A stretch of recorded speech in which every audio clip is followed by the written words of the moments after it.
প্রিয় দর্শক শ্রোতা, আসসালামু আলাইকুম এবং অফুরন্ত শুভকামনা সবার জন্য। আজই আমরা জানতে পারলাম, আজ শনিবার, প্রতিশ্রুতিশীল কন্টেন্ট ক্রিয়েটর, চিত্রনাট্য রচয়িতা এবং অভিনেত্রী কারিনা কায়সার চলে গেলেন না ফেরার দেশে। এবং এটি তার বাবা জানিয়েছিলেন ফেসবুকে, কায়সার হামিদ, যিনি এক সময়ের জাতীয় দলের প্রখ্যাত ফুটবল খেলোয়াড় ছিলেন।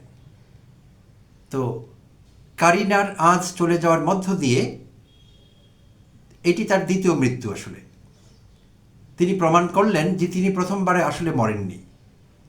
প্রিয় দর্শক শ্রোতা, কেন এই কথা বলছি, আসছি সেই ব্যাখ্যায়। তার আগে বলে নেওয়া ভালো, কারিনা কায়সার বাংলাদেশের এমন একটি পরিবার থেকে এসেছেন যে পরিবারটি বা তার পারিবারিক ব্যাকগ্রাউন্ড সত্যিকার অর্থে কালারফুল। তার দাদা প্রয়াত কর্নেল হামিদ ছিলেন একজন মুক্তিযোদ্ধা এবং সামরিক কর্মকর্তা, আর তার দাদি কিংবদন্তি দাবাড়ু খ্যাত রানী হামিদ, আর বাবাও নিজ মহিমায় প্রখ্যাত বাংলাদেশে জাতীয় দলের ফুটবলার ছিলেন। লাখো কোটি ভক্ত তার বাংলাদেশে। কায়সার হামিদের কথা বলছি। তো সেই পরিবারের সন্তান কারিনা কায়সার। কারিনা কায়সারের মৃত্যু সংবাদ প্রচার করা হয় প্রথম বৃহস্পতিবার রাতে। সামাজিক যোগাযোগ মাধ্যমে তার মৃত্যু সংবাদ দিয়ে ফটোকার্ড বানিয়ে অনেক ইতর, অনেক ছোট লোক, অনেক অমানুষ, অনেক পিশাচ কয়েকটি পেজ এবং আইডি থেকে সেগুলো শেয়ার করেন এবং ভাইরাল করে দেন তার মৃত্যু সংবাদ।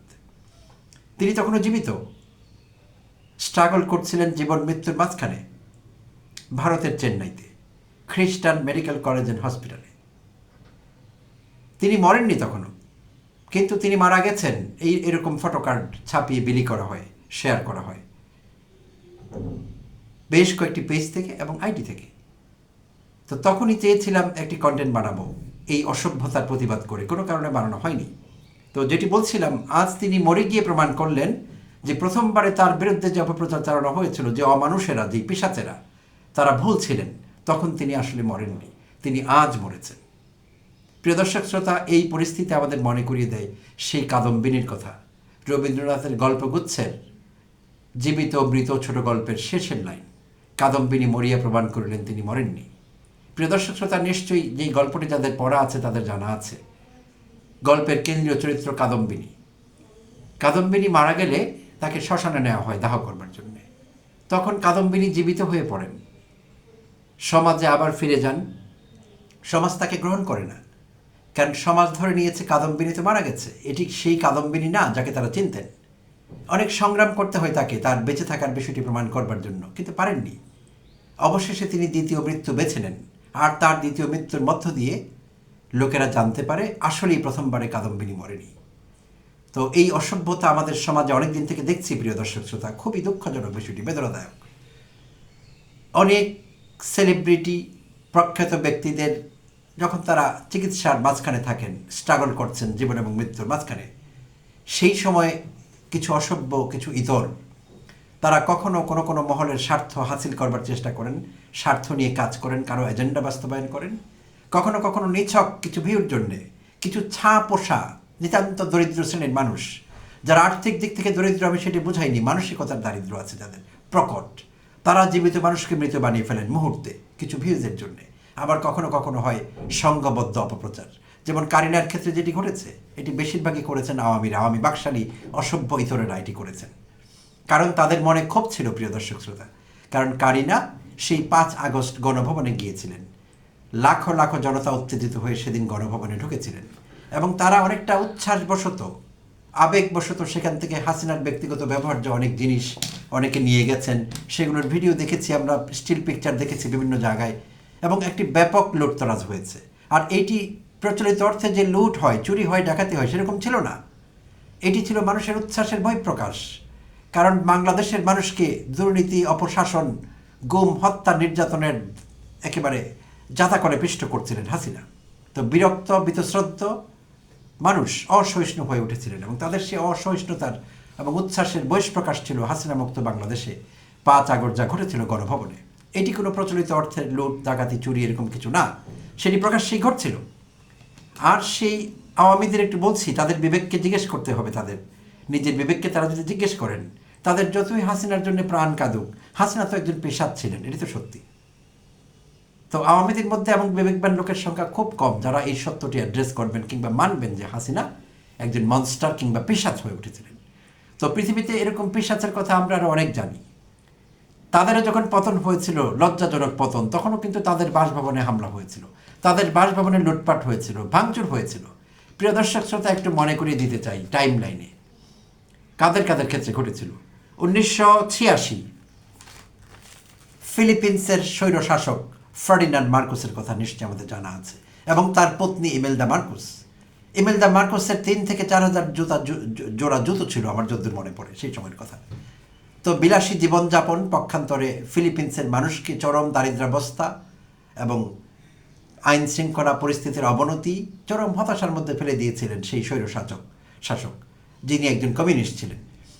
তো তার পতনের সময় আমরা দেখেছি তার বাসভবনের লোকেরা ঢুকে পড়েছিল এবং তার ওয়াইফের সমস্ত কীর্তি তখন বেরিয়ে আসছিল।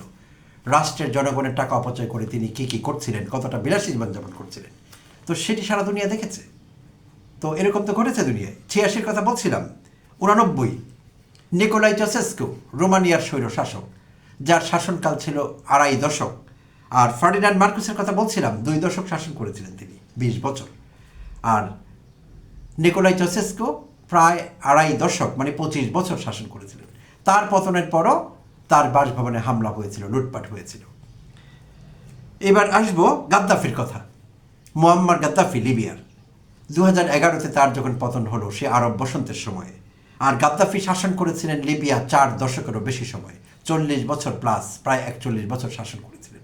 এবং তার স্বৈর শাসনে মানুষ বীতশ্রদ্ধ এবং বিরক্ত হয়েছিলেন কোন মাত্রায়, সেটি তার বাসভবনের লোকের হামলা, ভাঙচুর, লুটপাটে কিন্তু পরিষ্কার হয়েছে বিষয়টি।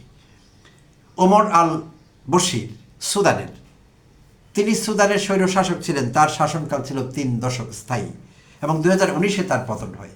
তার পতনের পরও তার বাসভবনে হামলা হয়েছিল, লুটপাট হয়েছিল। তো এগুলো পৃথিবীতে নতুন কিছু না, আর আগামী দিনে এগুলো ঘটবে। কেউ এগুলো থামাতে পারবে না, কোনো সুশীল চেষ্টা করলেও লাভ হবে না। এগুলো থামানো যায় না, কারণ মানুষ স্বতঃস্ফূর্তভাবে এগুলো করে। কেউ শিখিয়ে দেয়নি, অধ্যাপক ইউনূস শিখিয়ে দেয়নি, তারেক রহমান শিখিয়ে দেননি, মির্জা ফখরুল শিখিয়ে দেননি, কেউ শিখিয়ে দেয়নি, কিংবা জামায়াতের আমির ডাক্তার শফিক শিখিয়ে দেননি যে হাসিনার বাসভবনে গিয়ে জিনিসপত্র ভাঙচুর করো, কিছু জিনিস উঠিয়ে নিয়ে যাও। এগুলো স্বতঃস্ফূর্তভাবে জনগণ করেছে। তো সেই আওয়ামী অসভ্যদের কথা বলছিলাম, ইতর শ্রেণীর ছোট লোকদের কথা, যারা জীবিত মানুষকে মৃত বানিয়ে ফটোকার্ড বানায় এবং ভাইরাল করে দেয় সেই সংবাদ, তাদের বলছিলাম বিবেককে একবার জিজ্ঞেস করুন। এটি শুধু আপনাদের প্রিয় পাত্রী হাসিনার ক্ষেত্রে ঘটেনি। যারা যারা এই জনইচ্ছার বিরুদ্ধে দাঁড়িয়েছে, জনগণের বিপক্ষে দাঁড়িয়েছে, জনগণকে শোষণ করেছে, শাসন করেছে, জুলুম এবং নির্যাতনের স্টিম রোলার চালিয়েছে জনগণের উপর, পৃথিবীর যে কোনো দেশে যে কোনো সময়, তাদের উপরই এরকম বিপদ নেমে এসেছে। সময় লেগেছে, কিন্তু এসেছে বিপদ। এবং তাদের কারো স্মুথ ট্রানজিশন হয়নি, এরকম হয়ে গেছে, সব কিছু স্মুথ চলেছে। তারা আদালতে চলে গিয়েছেন, কোনো এক বসন্তকালের সুন্দর সকালে হাজিরা দিয়েছেন, তারপর তাদের 2 বছরের জেল হয়েছে, এরকম হয়নি। লজ্জাজনক পতন হয়েছে এবং অমানবিক পরিণতি হয়েছে, অনেক কিছু হয়েছে তাদের। তো হাসিনা বেঁচে গেছেন পালিয়ে গিয়ে, নাহলে আরও জঘন্য কিছু হতে পারত। তো প্রিয় দর্শক শ্রোতা, কারিনার কথা বলছিলাম। কারিনা সম্প্রতি জ্বরে আক্রান্ত হয়েছিলেন। তো তখন ধরা পড়ে পরীক্ষা নিরীক্ষায় যে কারিনা আসলে এ এবং ই ভাইরাসে আক্রান্ত হয়েছিলেন, যা তার লিভার জটিলতা তৈরি করেছিল ভয়াবহ রকমের। আর বাংলাদেশে চিকিৎসা দেওয়ার চেষ্টা হয়েছিল, ডাক্তারদের পরামর্শ অবশেষে তাকে ভারতের চেন্নাইতে পাঠানো হয় উচ্চতর চিকিৎসার জন্য। আর সেখানে তিনি আজ শনিবার শেষ নিঃশ্বাস ত্যাগ করেন। তো বিষয়টি খুবই দুঃখজনক। তিনি ছিলেন একজন প্রতিশ্রুতিশীল কন্টেন্ট ক্রিয়েটার। তার বিষয়ে উপদেষ্টা ফারুকী বলেছেন, ডিলাইটফুল প্রেজেন্স ছিল তার সাংস্কৃতিক জগতে। এবং আসিফ মাহমুদ সজীব ভূঁইয়া তার ফেসবুক পোস্টে দুঃখ প্রকাশ করেছেন এবং বলেছেন এটি জুলাই আন্দোলন তথা সার্বিকভাবে গণতান্ত্রিক আন্দোলন এবং সাংস্কৃতিক আন্দোলনের জন্য একটি প্রতিবন্ধকতা তার অকালে চলে যাওয়া। আমরাও দৃঢ়ভাবে এই কথায় বিশ্বাস করি। প্রিয় দর্শক শ্রোতা, কন্টেন্ট ক্রিয়েটার হিসেবে প্রথমে তিনি নাম কামিয়েছিলেন, পরবর্তীতে অভিনয়ে তিনি মুন্সিয়ানার স্বাক্ষর রেখেছেন এবং চিত্রনাট্য রচয়িতা হিসাবেও কিন্তু খুব ভালো করেছেন। তার ক্রিয়েশনগুলোর মধ্যে আছে 36, 24, 36 এবং ইন্টার্নশিপ। তো এগুলো ব্যাপকভাবে প্রশংসিত হয়েছে দেশের মানুষের কাছে, এবং দেশের মানুষের অনেক প্রত্যাশা ছিল যে আগামী দিনে তিনি হয়তো সাংস্কৃতিক অঙ্গনে আরও ভালো অনেক কিছু দেবেন আমাদের। তো আমাদের সেই প্রত্যাশা আর পূরণ হবে না, কারণ কারিনা আর আমাদের মাঝে নেই, কারিনা চলে গেছেন। তো জানি না কারিনার পরিবারের উপর দিয়ে কী যাচ্ছে। কারিনার পরিবারের জন্য প্রার্থনা থাকলেও তারা যাতে এই শোক শক্তিতে রূপান্তরিত করতে পারেন, তারা যাতে এই শোক সহ্য করতে পারেন। এবং কারিনার জন্য প্রার্থনা থাকলো, কারিনার পারলৌকিক মঙ্গল কামনা করি, এবং তিনি নিশ্চয়ই ভালো থাকবেন সেখানে, এই বিশ্বাস করি। So dear Kareena, rest in peace. ধন্যবাদ প্রিয় দর্শক শ্রোতা, সঙ্গে থাকবার জন্য।